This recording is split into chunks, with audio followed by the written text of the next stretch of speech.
Hello नमस्कार guys, कैसे हो आप सब। उम्मीद करेंगे मस्त मजे में। मैं भी बिल्कुल मस्त मजे में। जैसा कि आपने पहला और दूसरा चैप्टर देख लिया होगा, अब आज तीसरा चैप्टर स्टार्ट करने जा रहे हैं, विज्ञान 10वीं क्लास बोर्ड का। तो अध्याय अध्याय 3। नाम क्या है? धातु एवं धातु एवं अधातु। धातु एवं अधातु। अब इंट्रोडक्शन करते हैं, धातु और अधातु है क्या। आप 6 7 क्लास से पढ़ रहे हो। धातु जो चमकीली होती है, कठोर होती है, आघात होती है, तन्यता पाई जाती है, उन्हें धातु, ये धातुओं के गुण धर्म है। और ये धातु हैं जिसमें ये सभी गुण धर्म नहीं होते हैं, उन्हें ये धातु कहते हैं। अब इसी पार्ट में पहला ही पॉइंट आ रहा है कि धातु के रासायनिक सॉरी भौतिक गुण धर्म। धातुओं के धातुओं के भौतिक गुण या गुण धर्म। भौतिक गुण।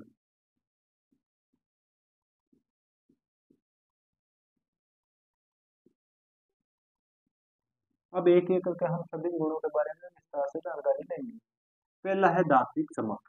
क्या है? धात्विक चमक।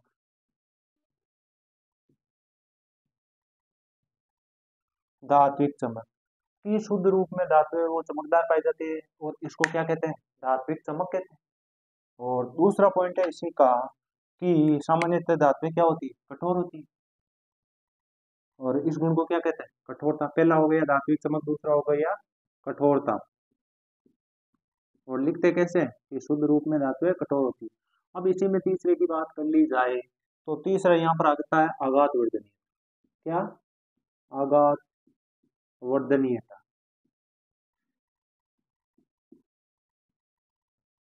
आघात वर्धनीय। ये आघात वर्धनीयता क्या है? धातु को पीट कर पतले चदरों के रूप में डाला जा सकता है। इस गुण को क्या कहते हैं? धातु के इस गुण को आघात वर्धनीयता कहते हैं। इसमें बात कर ली जाए तो सबसे अधिक सोना और चांदी सबसे अधिक आघात वर्धनीय धातु है। क्या है? सोना और चांदी सबसे अधिक आघात वर्धनीय धातु है। सोना और चांदी सबसे अधिक आघात वर्धनीय। आगे बात कर ली जाए तो तन्यता। तन्यता। दांतों को पतले तारों के रूप में खींचा जा सकता है, या दांतों को गर्म करके पतले तार बनाए जा सकते हैं, बहुत लंबे और बहुत महीन। तो इस गुण को क्या कहते हैं? तन्यता। तो सबसे अधिक तन्य धातु होती है सोना, जिससे 1 ग्राम सोने से 2 किलोमीटर लंबा तार बनाया जा सकता है। क्या? 1 ग्राम सोने से 2 किलोमीटर तक लंबा तार बनाया जा सकता है। इसके आगे वाला पॉइंट इसके आगे वाले पॉइंट की बात कर ली जाए तो तन्यता के बाद है धात्वे या धातु उष्मा की चालक होती है। धातु उष्मा की चालक होती है। इस गुण को क्या कहते हैं? चालकता। और इसका हम प्रयोग भी कर सकते हैं। प्रयोग कैसे करेंगे? ये कोई ले लिया स्टैंड, स्टैंड पर ये लगा दी धातु की क्या? रोड। अब यहाँ पर मोमबत्ती रख देते हैं और मोमबत्ती को जला देते हैं। कहने का मतलब गर्म करना है धातु की रोड को। तो फिर क्या होगा? धातु की रोड को गर्म करने पर ये उष्मा का, यानी यहाँ से गर्म होगी तो ये बिल्कुल सारी रोड धीरे धीरे गर्म हो जाएगी। और ये क्या है? छड़। और ये है मोमबत्ती। मोमबत्ती। समझ आ रहा है? तो इसे गुण को क्या कहते हैं? चालकता। और सिल्वर और कॉपर सबसे अधिक चालक धातुएं होती है। समझ में आ रहा है? एग्जाम्पल भी याद रखना है।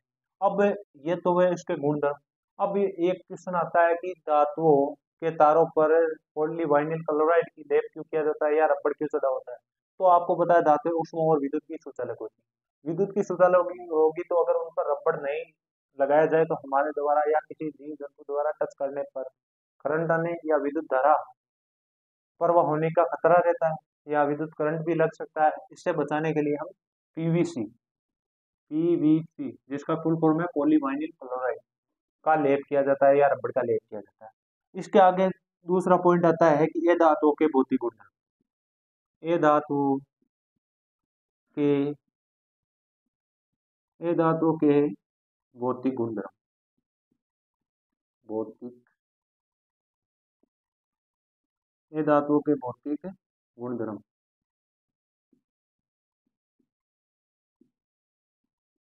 सब धातुओं के उल्टे हैं। धातु में धात्विक चमक पाई जाती है, तो ये धातुओं में धात्विक चमक नहीं पाई जाती, यानी चमकदार नहीं होती है। ये धातु में चमकदार नहीं होती है। धातुओं में कठोरता नहीं होती है। धातु आघात वर्धनीयता नहीं होती, यानी आघात वर्धनीयता का गुण नहीं दर्शाती है। धातु तन्य नहीं होती है। धातु उष्मा और विद्युत की कुचालक होती है, यानी इसमें विद्युत धारा प्रवाह बिल्कुल नहीं होता है। आगे वाला पॉइंट की बात करें तो ये सारा सब कुछ इसमें आता है कि कठोरता प्रदर्शित क्या करेगी, नहीं करेगी। दूसरा पॉइंट आघात वर्धनीयता, आघात वर्धनीयता प्रदर्शित नहीं करेगी। उसके आगे वाला पॉइंट है तन्यता, तन्यता वो भी प्रदर्शित नहीं करेगी। उसके आगे वाला पॉइंट है चालकता, वो भी प्रदर्शित नहीं करेगी। यानी कहने का मतलब किसी भी प्रकार का कोई भी। अब अहम रोल होता है कि कुछ धातुएं जो ए धातु के गुण प्रदर्शित करती है, कुछ ए धातु है वो धातुओं के गुण प्रदर्शित करती है, उन्हें अपवाद बोला जाता है। और इन अपवादों में से कोई ना कोई क्वेश्चन हर परीक्षा में पूछा जाता है, चाहे वो कंपटीशन हो, बोर्ड एग्जाम हो, 9th क्लास का हो, 10th क्लास का हो, किसी का भी हो। तो इसके हम वो अपवाद जान लेते हैं कौन कौन से, समझ में आ रहा है। अपवादों पर चर्चा करेंगे इसके बाद। बिल्कुल 2-4 लाइन है, आपको अच्छे से सुननी है। और अगर मान लो पसंद आ रही है, आप लेना चाहते हो तो स्क्रीनशॉट ले सकते हो उस टाइम वीडियो देखते समय। चलो फिर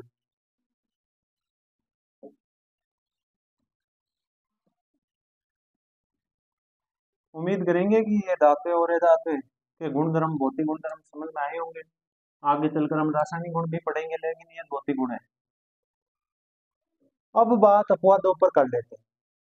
पहला पॉइंट है मरकरी को छोड़कर सारी धातु कमरे के ताप पर ठोस अवस्था में पाई जाती है। मरकरी को छोड़कर क्या होता है, मरकरी के अलावा अलावा सभी धातुएं सभी धातुएं कमरे के ताप पर कमरे के ताप पर ठोस होती है। क्या होती है, ठोस। दूसरी बात कर ली जाए, मरकरी क्या है, द्रव अवस्था में पाई जाती है, बाकी ठोस होती है। दूसरे पॉइंट पर बात कर ली जाए थी तो धातुओं का गलनांक अधिक होता है। क्या होता है, धातुओं का गलनांक उच्च होता है, यानी उनको अधिक ताप देने पर वे गलने या पिघलने लगती है। लेकिन गैलियम और सीजियम ऐसी धातु है जिनको हथेली पर रखने पर पिघलने लगती है। गैलियम गैलियम व सीजियम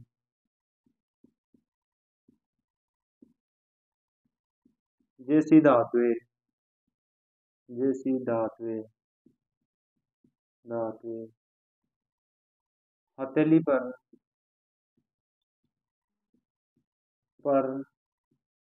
रखने पर पिघलने पिघलने लगती है। इसके आगे वाला क्वेश्चन या पॉइंट की बात कर ली जाए तो तीसरा पॉइंट है आयोडीन यह धातु होते हुए भी क्या होती है, चमकीली होती है। आयोडीन आयोडीन आयोडीन यह धातु होते हुए भी यह धातु होते हुए भी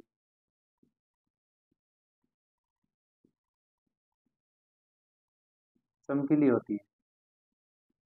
आयोडीन यह धातु होते हुए भी चमकीली होती है। उसके आगे वाले पॉइंट की बात कर ली जाए तो कार्बन एक ऐसी धातु है, कार्बन खुद क्या है, धातु, लेकिन इनके इसके अपरूप पाए जाते हैं हीरा, ग्रेफाइट और फुलरीन। उसकी आगे बात कर ले, प्रत्येक रूप को अपरूप कहते हैं। हीरे के प्रत्येक रूप को क्या कहते हैं, अपरूप कहते हैं। हीरा कार्बन का एक अपरूप है जो कि सबसे कठोर होता है, यानी हीरा खुद क्या है, धातु है, जबकि इसका अपरूप हीरा, यानी सॉरी, कार्बन एक धातु है लेकिन इसके अपरूप में हीरा है, वो धातु के गुण प्रदर्शित करता है, यानी कठोरता दर्शाता है। दूसरा इसका ग्रेफाइट है अपरूप, वो क्या, विद्युत की चालकता या सुचालक होता है, तो वो भी एक धातु का गुण है और ए धातु होते हुए भी धातु के गुण प्रदर्शित कर रहा है। इसका मतलब क्या है, अपवाद है, इसको भी ध्यान में रखना है। आगे वाला पॉइंट की बात कर ली जाए, क्षारीय धातु। कौन सी? क्षारीय धातु। लिनांक याद रखने का तरीका, लिनांक, लिथियम सोडियम पोटेशियम लिनांक है। क्षारीय धातु इतनी मुलायम होती है, इतनी मुलायम होती है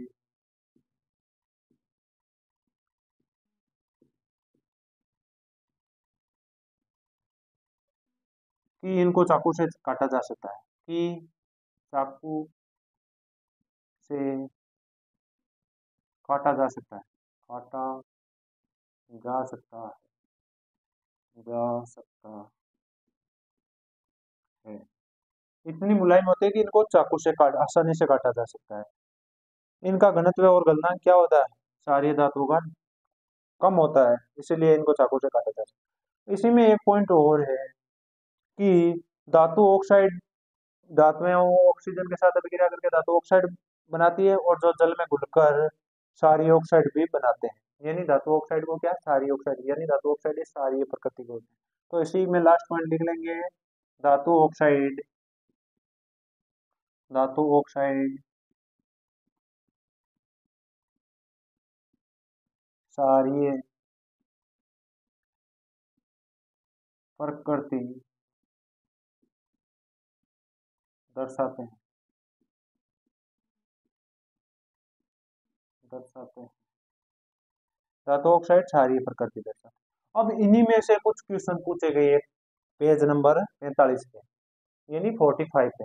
पहला क्वेश्चन है, ऐसी धातुओं के उदाहरण दीजिए जो कमरे के ताप पर द्रव अवस्था में होती है। तो कौन सी होती है? पारा या मरकरी। दूसरी धातु जो चाकू से आसानी से काटी जा सकती है, क्षारीय धातु लिथियम सोडियम पोटेशियम, इनको आसानी से चाकू से काटा जा सकता है। तीसरा क्वेश्चन, उष्मा की सबसे अच्छी चालक होनी चाहिए। तो सिल्वर और कॉपर क्या है? उष्मा की सबसे अच्छी चालक है। और अच्छी चालक होने की वजह से जो बिजली के तार बनाए जाते हैं या विद्युत धारा प्रवाहित करने के लिए जो तार या वायर काम में लिए जाते हैं, वो किसके होते हैं? सिल्वर के होते हैं या कॉपर के होते हैं, क्योंकि ये सबसे अच्छे चालक है। इनमें बहुत ही ज्यादा विद्युत धारा की हानि नहीं होती है, यानी बहुत अच्छी तरह से विद्युत धारा प्रवाह आसानी से हो सकती है। आगे वाला क्वेश्चन है, उष्मा की कुचालक होती है। उष्मा की क्या होनी चाहिए? कुचालक। तो इसमें लेड या मरकरी क्या होती है? उष्मा की कुचालक होती है। अब लास्ट क्वेश्चन है कि आघात वर्धनीयता एवं तन्यता को समझाइए। आघात वर्धनीयता, धातुओं को पीट कर पतले चद्दर बनाए जा सकते हैं, इस गुण को क्या कहते हैं? आघात वर्धनीयता। और तन्यता किसे कहते हैं? धातुओं को पतले तारों के रूप में खींचा जा सकता है। जैसे सोना है, उसे 1 ग्राम सोने से 2 किलोमीटर लंबा तार बनाया जा सकता है। तो ये था कि धातुओं के गुणधर्म, भौतिक और ये धातुओं के भौतिक गुणधर्म, और ये थी जो कि अपवाद के रूप में, जिसमें अधिकांश धातु होते हुए भी धातुओं के गुण प्रदर्शित कर रही थी, और आज अधिकांश धातु होते हुए भी धातु, ये मरकरी धातु होते हुए भी कमरे के ताप पर द्रव अवस्था पाई जाती है। गैलियम और सीजियम की बात कर ले तो इनको हथेली पर रखने पर यह पिघलने लगती है। आयोडीन ए धातु होते हुए भी चमकीली होती है, जबकि ये चमकीलापन ये धातुओं में होता ही नहीं है, जबकि ये प्रदर्शित करती है। ये सारी धातुएं इतनी मुलायम होती है, धातु होते हुए भी कठोर। हमने तो कठोरता का गुण बताया कि धातुएं कठोर होती है, लेकिन ये इतनी मुलायम होते हैं कि इनको आसानी से चाकू से काटा जा सकता है। तीसरा, इस लास्ट में ये है कि धातु ऑक्साइड क्षारकीय प्रकृति के होते हैं। उसी प्रकार ये धातु ऑक्साइड की बात कर ली जाती है तो वो अम्लीय प्रकृति के होते हैं। लास्ट पॉइंट लिख लो, ये धातु ऑक्साइड, ये धातु ऑक्साइड अम्लीय प्रकृति के होते हैं, अम्लीय प्रकृति के होते हैं।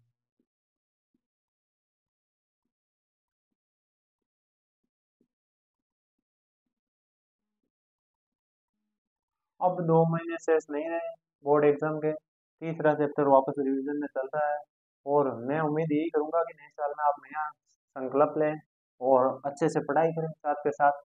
अगर किसी भी प्रकार की कोई प्रॉब्लम है तो आप कमेंट में बता दीजिए, आपके कमेंट का रिप्लाई कर दिया जाएगा वीडियो के माध्यम से। अगर किसी भी क्वेश्चन में प्रॉब्लम है या किसी भी प्रकार की प्रॉब्लम है। रही बात सब्सक्राइब की, आप बिल्कुल भी चैनल को सब्सक्राइब नहीं कर रहे हो तो चैनल को सब्सक्राइब करना है बहुत ज़्यादा, यानी दो बहुत ही ज़्यादा मात्रा में सब्सक्राइब करना है। और तीसरी बात कि अगर वीडियो पसंद आया तो लाइक शेयर और कमेंट जरूर करें।